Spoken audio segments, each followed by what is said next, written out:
मछुआरे का सपना। गंगा नदी के किनारे एक छोटा सा गांव था, जहां रामलाल नाम का एक गरीब मछुआरा रहता था। वह हर सुबह अपनी छोटी नाव लेकर नदी में मछलियां पकड़ने जाता और शाम को बाजार में बेचकर अपना और अपने परिवार का पेट भरता। जीवन कठिन था, लेकिन रामलाल कभी हार नहीं मानता था। एक दिन सुबह सुबह जब वह नदी में जाल डाल रहा था, तो अचानक उसे कुछ भारी महसूस हुआ।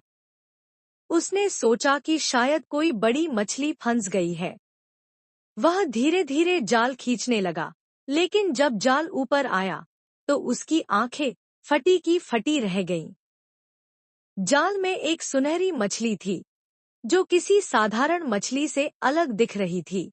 जैसे ही रामलाल ने मछली को पकड़ा, वह अचानक बोल पड़ी, मुझे छोड़ दो, मछुआरे। मैं तुम्हारी मदद करूंगी। रामलाल आश्चर्यचकित रह गया। उसने कभी किसी मछली को बोलते नहीं सुना था। पहले तो उसे लगा कि यह कोई सपना है, लेकिन जब मछली ने फिर से विनती की, तो उसे यकीन हो गया कि यह कोई जादुई मछली है। मछली ने कहा, अगर तुम मुझे छोड़ दोगे, तो मैं तुम्हारी एक इच्छा पूरी करूंगी। रामलाल कुछ देर सोचता रहा। उसके मन में लालच भी आया कि अगर वह इस मछली को राजा को दे दे, तो उसे बहुत सारा इनाम मिल सकता है। लेकिन फिर उसने सोचा कि अगर यह सच में जादुई मछली है, तो इसकी बात माननी चाहिए।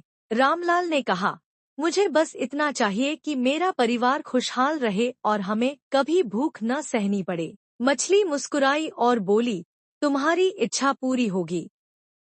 फिर वह एक चमकदार रोशनी में बदलकर पानी में गायब हो गई। रामलाल को यकीन नहीं हुआ कि यह सच था या कोई सपना। लेकिन जब वह घर पहुंचा, तो उसने देखा कि उसकी टूटी फूटी झोपड़ी की जगह एक सुंदर घर खड़ा था। अंदर ढेर सारा अनाज और नए कपड़े रखे थे। उसकी पत्नी और बच्चे खुशी से झूम रहे थे। रामलाल समझ गया कि यह सब उस जादुई मछली का आशीर्वाद था। उसने ईमानदारी और मेहनत से जीना जारी रखा और दूसरों की भी मदद करने लगा। अब वह सिर्फ अपने लिए नहीं, बल्कि गांव के गरीब लोगों के लिए भी मछली पकड़ता और उन्हें मुफ्त में देता। धीरे धीरे रामलाल का नाम पूरे गांव में श्रद्धा से लिया जाने लगा।